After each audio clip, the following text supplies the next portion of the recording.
Hello everyone, welcome to my YouTube channel. आप सभी के चैनल में स्वागत है।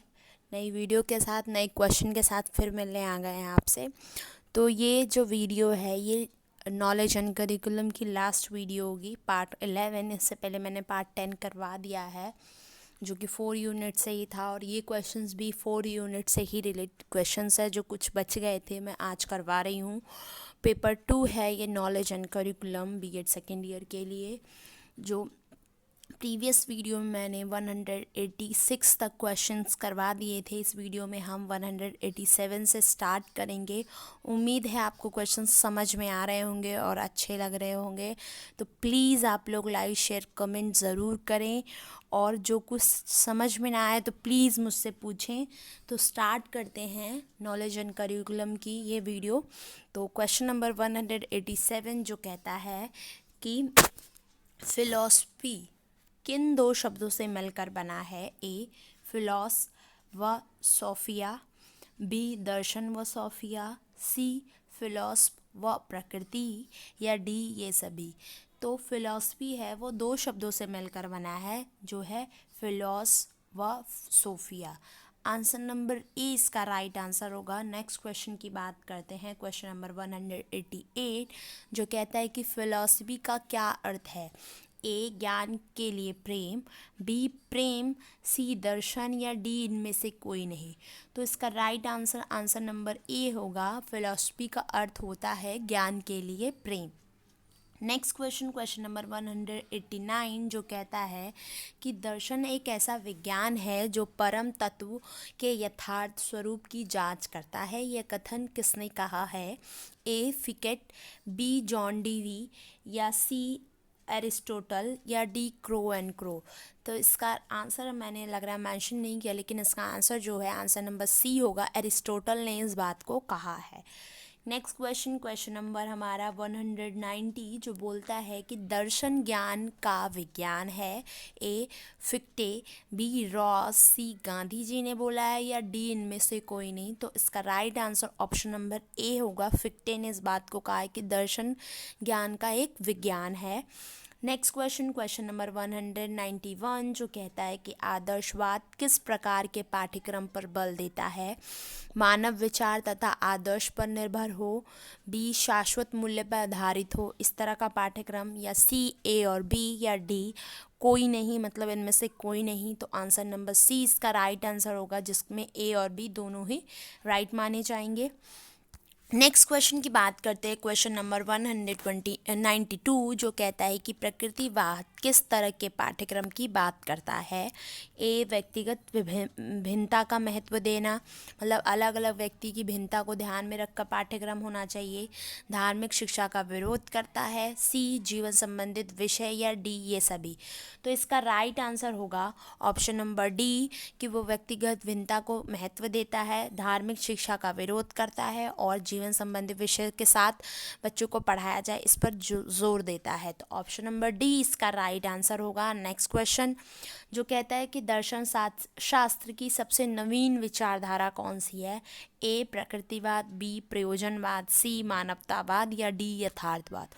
तो सबसे नवीन विचारधारा जो है वो हमारा प्रयोजनवाद है, जो कि वास्तविकता पर बल देता है, कहता है वास्तविक चीज़ों पर बल देता है। तो ऑप्शन नंबर 20 का राइट आंसर होगा। नेक्स्ट क्वेश्चन जो है हमारा, क्वेश्चन नहीं है, कुछ पॉइंट है, मैं समझा देती हूँ आप लोगों को कि प्रयोजनवाद विचारधारा के हिसाब से जो पाठ्यक्रम से संबंधित कौन कौन से सिद्धांत का वो प्रयोग करने की बात करता है, किस तरह के सिद्धांत का प्रयोग करना चाहिए पाठ्यक्रम बनाते समय, ये बात बताता है प्रयोजनवाद। वो कहता है कि उपयोगिता का सिद्धांत वो है जिसमें बच्चों की उपयोगिता, मतलब जो उनके लिए इम्पॉर्टेंट है, उनके वास्तविक जीवन में जो उपयोगी है उसको सिखाया जाना चाहिए। सहसंबंध का सिद्धांत, मतलब बच्चों को जो है जोड़कर विषयों को पढ़ाना चाहिए ताकि बच्चे अच्छे से और आसानी से सीख सकें और जल्दी सीख सकें।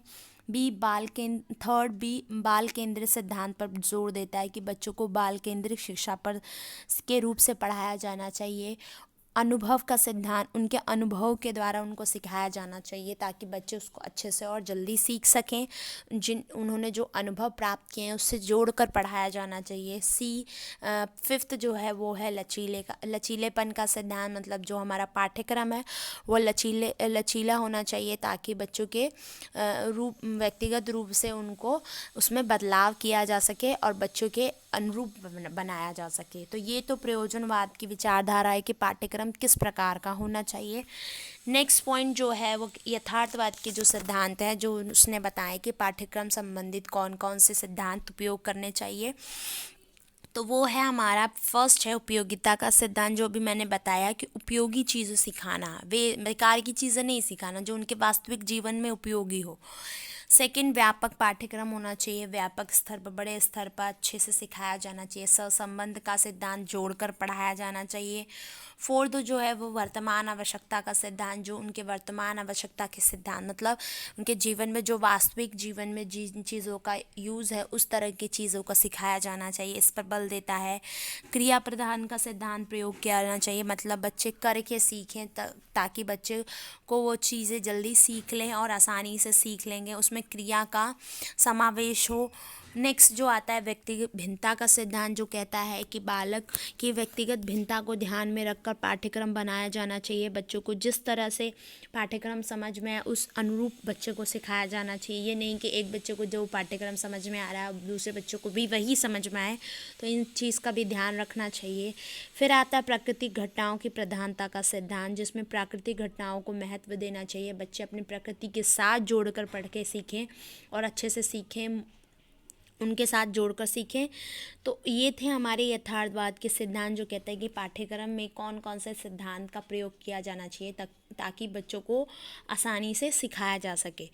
तो ये कुछ पॉइंट्स थे। फिर नेक्स्ट क्वेश्चन जो आता है 194, जो कहता है कि अभिप्रेरणा कितने कारक हैं, A 3, B 2 या C 4 या D 1। तो अभिप्रेरणा के जो हमारे कारक हैं वो हमारे 4 माने गए हैं, जो कि हमारे जो 4 कारक हैं वो मैं बता देती हूँ आप लोगों को कौन कौन से कारक हैं।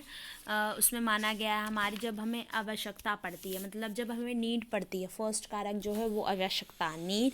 सेकेंड होता है चालक, जो ड्राइवर। थर्ड उद्दीपन, ठीक है। और फोर्थ जो होता है अभिप्रेरक। ये चारों ही चीज़ें हमारे लिए बहुत इंपॉर्टेंट होती हैं, हमें हमारी अभिप्रेरणा के लिए 4 कारक माने गए हैं, ठीक है।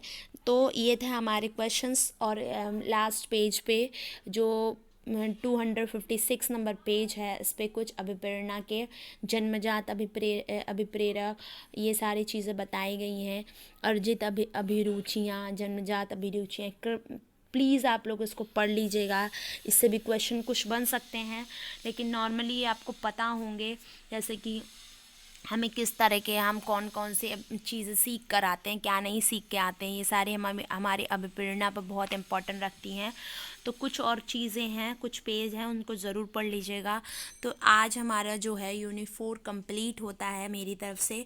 तो प्लीज़ आपको बुक को अच्छे से रीड करें, और क्वेश्चंस बन रहे हैं तो प्लीज़ उस क्वेश्चंस को भी रिवाइज़ करें, और अगर कुछ प्रॉब्लम आते हैं तो प्लीज़ कमेंट करके मुझसे पूछ सकते हैं। तो हमारा first paper knowledge and curriculum की आज ये लास्ट वीडियो थी। नई वीडियो में नए क्वेश्चन के साथ फिर मिलेंगे, लेकिन ये हमारा पेपर 1 जो बुक कंप्लीट हो चुकी है MCQ, आप उम्मीद है आप इसको अच्छे से रिवाइज़ करेंगे, और उम्मीद है कि आप बुक्स को पढ़ रहे होंगे और अच्छे से अपना पेपर देंगे। नेक्स्ट वीडियो में नए क्वेश्चन के साथ मिलेंगे। अगर वीडियो अच्छी लगी हो तो सब्सक्राइब करें, लाइक करें, शेयर करें। Thank you.